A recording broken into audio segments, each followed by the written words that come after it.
Hello, hey guys, Augiesaint here and welcome to the channel. We have the dev note update 12 for season 1 of the invasion. And this is going to be a lengthy one, so without further ado, let's just hop straight into the content. We're going to kind of skim through it and just go over everything as we see it. So let's hop right into it. So we have a VS season update invasion, a new Descendant Haley, ultimate trainer, ultimate weapons, a new intercept battle, the Deathstalker, and an exclusive progression system called Inversion Reinforcement. Season 1 Invasion will be released throughout 3 updates starting August 29, offering a variety of content with new challenges and rewards. Okay, so where do you actually talk about? Chaos new weapon, tactical weapon forge, Vulgus legions. When the invasion season begins, the invasion event will occur daily in 2 of the hard infiltration operation dungeons. In the dungeons where the invasion has begun, you can start by selecting either infiltration or invasion.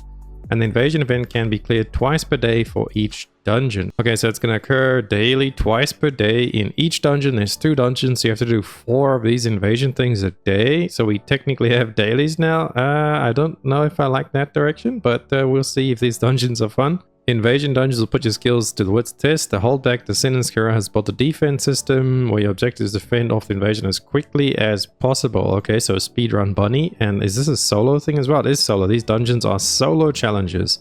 This is going to be very interesting. I think we're going to have to actually change up our bunny build. Maybe go with that nimble-footed speed bunny. Let's have a look. New Descendant Haley Scott. Once guerrilla unit, cold-blooded snipe on the battlefield. She also is a warm-hearted hero who loves to make snow crystals and bring smiles to children's faces. Well, ain't that beautiful, boy? She brings smiles to children's faces and to dads all around the world with that booty cake. Oh, mate. Okay, so anyway. Cryo round instantly fires a cryo round that automatically tracks the enemies, deals damage, and inflicts cryo, which deals additional damage along with Haley's firearm damage. That actually kind of looks like the thing from, what's that movie called? Guardians of the Galaxy? Jondar or Jondu or something? With these like little arrow thingy where it whistles. Yeah, except she's got more cake. Anyway. Moving on, Storm Snare. Fires a freezing beam that unleashes a chill vortex around you. Okay, as you can see the little knockback over there.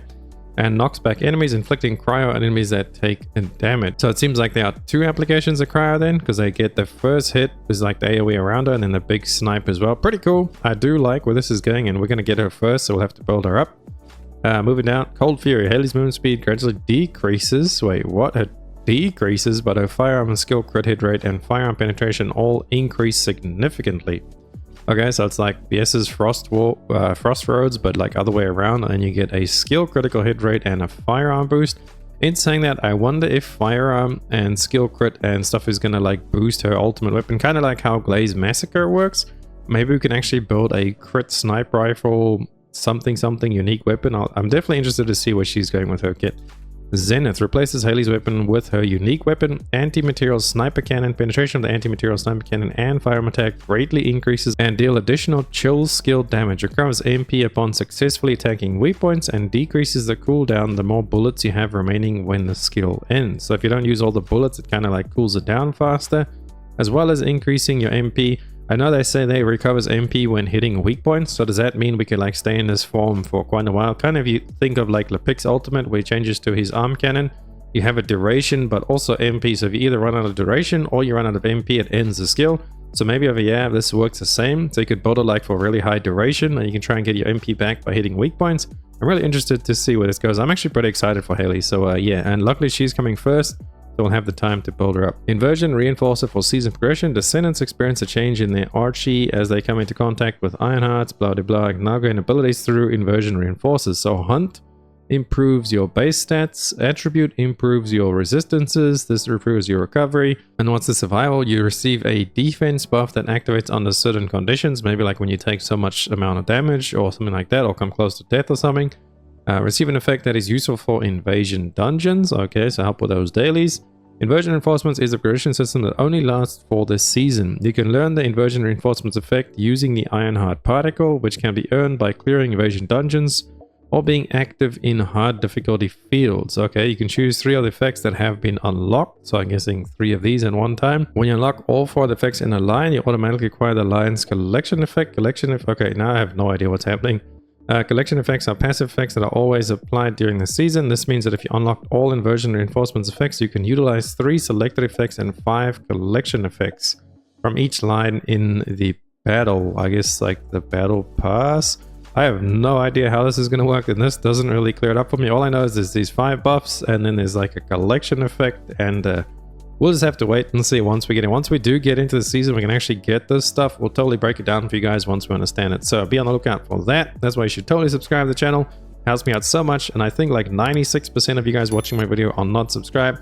So help a brother out, hit that sub button, and let's get on with the booty. The information. Still trapped in Day of the Room 0 incident. Frayness, trauma, story, yes. Broker limits, yes, yes. Future Ultimate Descendants will be added in the seasonal update as Descendant stories first Descendant expands.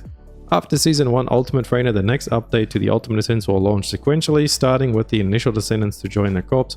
Because I think they're kind of saying that right now because we are actually getting the Season 1 is staggered. We're getting Haley first, and then like in the next month, we're going to get the Ultimate Frayner. So we're not getting Ultimate Frayner on the launch of Season 1, unfortunately. But we'll get down to that as we scroll further down, as you guys will see. And then moving on, we have the new Ultimate Weapons. Now, what does this look like, boys? Any Destiny fans in the house? To me, this literally the first thing I thought when I saw this was this. Sleeper Stimulator. Am I right? Anybody else? You know? Sleeper Stimmy? No. Just me? Okay, anyway. That's out of the way. Excava, a powerful and versatile ultimate weapon. This assault rifle arrives with the update, also acquired as a free battle pass reward. Charges voltage when attacking enemies and uses the charge voltage to fire energy grenades. Okay, sounds interesting, but pretty pointless because mobbing is Thundercage or Bunny. Anyway, Frostwatcher, acquirable through gameplay. The scout rifle reduces enemies' chill resistances, increases your chill skill damage each time you hit the enemy at long range. It's a perfect weapon for Viessa or Haley who use chill attribute skills. Wow, it's like they play their own game, boys. Amazing. The looming threat over Ingress, Deathstalker intercept battle. Colossi threatens, yes. Deathstalker emerges from the darkness, unleashes attack based on poison and fear. Well, luckily, I fear only my mother in this world, so we just gotta watch out for the poison. Stalking the Descendants in the darkness of the void. Deathstalker is more formidable than any other Colossus you've intercepted. You must jump back in the void to protect things, solve the mysteries shrouded in dark, and intercept Deathstalker. Sounds pretty cool. We're probably just gonna beat him up, so yes. Highest difficult infiltration operation and ETA-0. This is the most important thing, boys. ETA-0. This is the new vendor thingy. This is awesome. I cannot wait for it. So let's read on. In Season 1, the highest difficulty of the infiltration operation will be added. It's proving ground to test and polish your optimized builds, form a team, or challenge yourself to more difficult infiltration operations in pub matching. Prove the strength of Descendant and acquire loot can only be obtained in more difficult. Okay. Prove the strength of Descendants and acquire loot that can only be obtained in more difficult. Okay. Gives us a reason to do it if you can only get the loot from that. Pretty cool. Along with this, a mysterious merchant visits Albion. Every time he visits, he shows up with a variety of products. Can we just take a moment and like this is literally just borrow from Destiny. So yeah, anyway, carrying on. Every time he visits, he shows up with a variety of products that can be purchased with exclusive currency, which with each visit he brings different products. Since he visits Albion with blueprints for Descendants and Ultimate Weapons. Now take note, they say Descendants and not Ultimate Descendants because there is like a massive, they've always differentiated between us in all the notes. So that leads me to think that maybe you can only trade like Descendant parts and stuff like that, not Ultimate Descendants at this vendor. And thus when we actually get player trading eventually in the future, with the player trading, we can actually then trade Ultimate Descendant parts, exactly like Warframe where you can trade Prime parts, but you can't trade normal Descendant parts. So that's what it makes me think now. So if you guys have Ultimate dupes, somehow I think we're not going to be able to change or dupe or do anything Ultimate Descendant parts wise. So definitely have to see when he comes around, but that's kind of what this is like hinting at for me. So you can trade normal Descendants for the blueprints and stuff, but the Ultimate Descendants, I think they're going to be saving that for player trading, which is okay by me. I don't mind stocking up on my dupes, and then it means I can trade with everybody in chat. So join the streams over at twitch.tv/Augiesaint, and we're going to start giving away Descendants when we can actually start trading. Anyway, moving on, and occasionally hard to find consumables. Don't miss out on the visiting ETA-0. Okay, pretty excited about this guy, but he unfortunately comes in the third update of year. As you guys can see, let's have a look at the little update. So August 29th, this is Season 1 start, the first update. Then we'll get Haley and her skins. We'll get the invasion dungeon, obviously for like the invasion dailies to start progressing the invasion thingy. Inversion reinforcement, I believe this is the season mechanic thingy that they spoke about, that we have no idea how it works. Invasion Season Battle Pass and Ultimate Weapon Excava. So we're getting Excava first. That was the Sleeper Stimulant. So not the Chill Scout Rifle first. We'll probably get that later on. So let's move on. And then the second update, September 26th, so like a month after this. We get the new Void Intercept, we get the Frost Watcher, there's the new Frost Weapon, and then we get the Ultimate Skins and Ultimate Descendant exclusive spawn effects. Okay, so I guess all the Ultimates get a new skin. That's pretty cool. I didn't think that we're going to get like new Ultimate skins, but yeah, we'll see what those look like. And then on October 30th, so again, like another month afterwards, you get the third update. Ultimate Freyna and her story, Ultimate Freyna mods, we get the Haley mod. So Haley doesn't actually launch with her Transcendence mods right away. That's kind of unfortunate. New Ultimate modules. Okay, so I wonder if that means new Ultimate modules for Descendants or just new Ultimate modules in general. Definitely be on the lookout for that. Highest difficulty Infiltration Operation. So we only get this on the last like month of the season, and then we also get the trade event coming as well. So I'm a little bit sad that we're getting like staggered content. So season 1 pretty staggered. I kind of wish they would have put this one further up, but this is actually, I believe this is not a seasonal highest difficulty. This should be there after the season ends, so that's okay then. As long as we do get this season mechanic on the launch, not too bad. We can definitely see where they go with this. The updates overall have not been bad, so I'm optimistic, and we'll see how it all goes. And then we got some additional improvements to Season 1 on the 29th. So this is going to be applied on the patch. Void Fragment and Fusion Reactor has been improved so that playing Void Fragments once on hard difficulty now grants enough Void Shards to use the reactor. Okay, so now you get, you know, not like 4 to 19. You actually get the 34 that you need to open it. Really nice change. Consequently, the amount of Void Shards rewarded for Special Ops has also been increased. So Special Ops spam for those.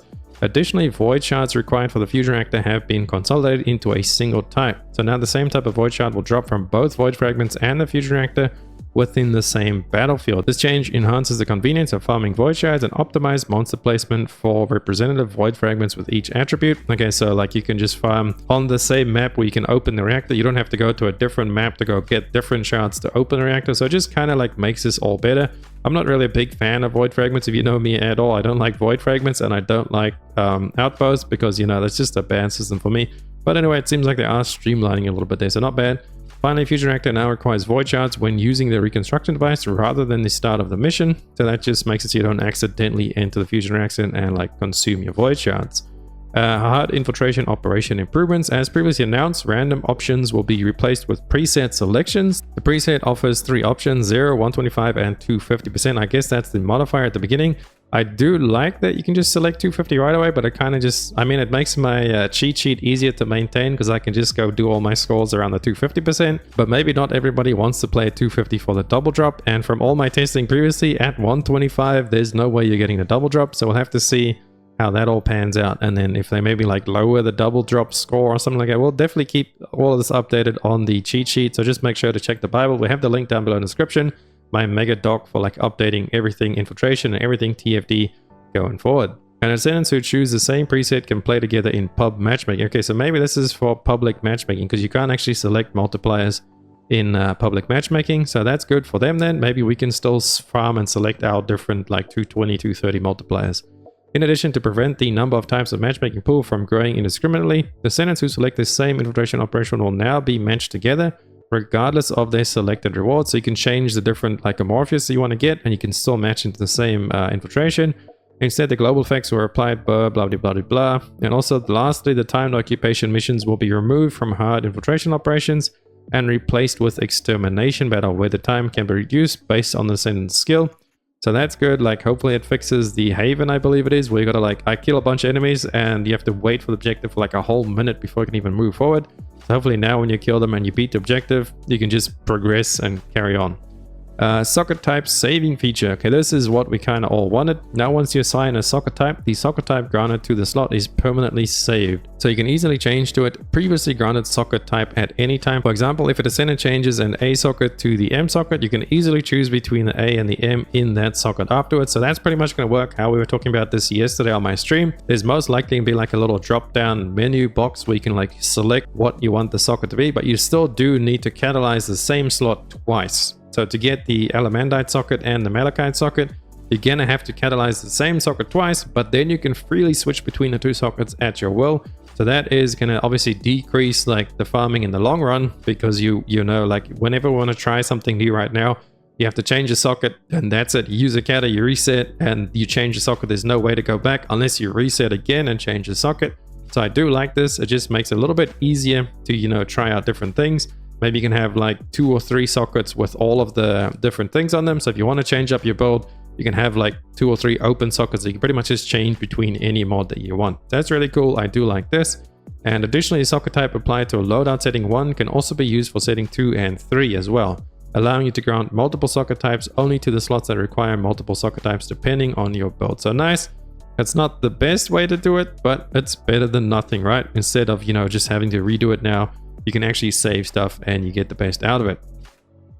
Moving on to the Descendant balance adjustments, Jabez turret has been improved to apply stats such as skill power and additional attack and will be able to enhance the Descendant modules. Additionally, Jabez turret sync skill has been adjusted to apply the turret Jabez summoned, and if the turret engineering modification module is equipped, the summoned turret has been improved to create an area. Okay, so Jabez is actually fixed now, I guess, because this is what like actually was the big problem with him.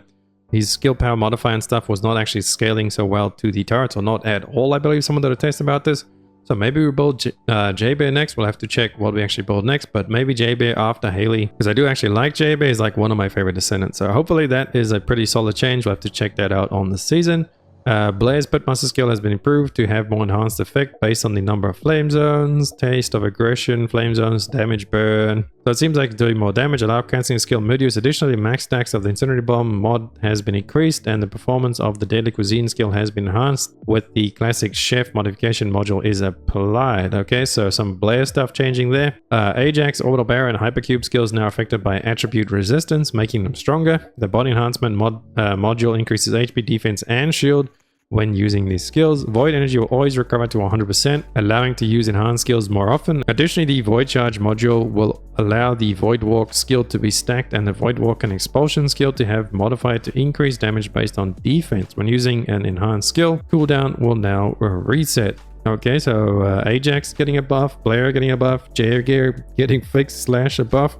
Pretty good stuff. I like where they're going with this. And then lastly, we have some UX improvements. First, the feature to designate random options has been added to the external component junk filter and reactor filter, I guess. Okay. This allows you to conveniently designate items that don't have the needed random options as junk. Additionally, dismounting items in combat is now available. Big W over there. Like that change.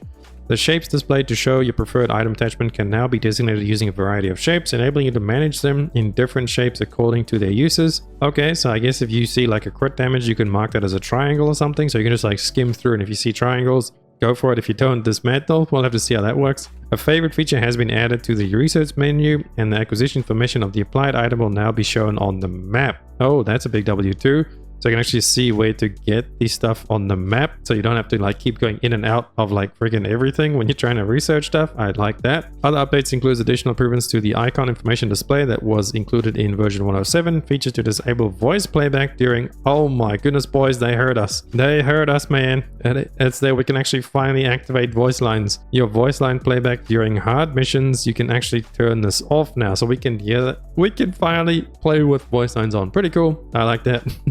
The additional visual information to encrypted vaults and vias are improvements. Additional visual information to encrypted vaults. Maybe they show up on the map or something now. So overall, a pretty W patch. The only problem I have with season 1 is that everything is like staggered, but I guess we'll have to see like how all of this stuff plays out when we get in there. So in the future, moving forward, I hope that they push this up and like they give us more stuff at once, because we're going to burn through this stuff really fast, but at least we do get Haley from the get-go. It's unfortunate that we don't get Ultimate Freyna right away, so everybody that was excited for Ultimate Freyna, I was pretty excited for her. We won't get to play her now until October 30th, so that's quite a while away. But then we do have this season stuff to go through the Invasion Dungeon and also check out how this all works. But we do have Haley cakes to keep us busy until we come to Mommy Freyna. Thank you guys so much for watching the video. Let me know what you guys are most looking forward to in the upcoming season. Me, it's probably going to be this ETA vendor thingy. I definitely want to see what that brings. And maybe it brings something special like skins and stuff like that. I'm really excited to see what that vendor brings. So let me know down below in the comments. Join the streams over at twitch.tv/Augiesaint. I would love to see your beautiful faces there, as well as dropping a like and a sub to this video. It helps me out so much, and I'll catch all of you guys in the next video, as well as in the streams. Augiesaint out. Run free and dive into the sky. Here goes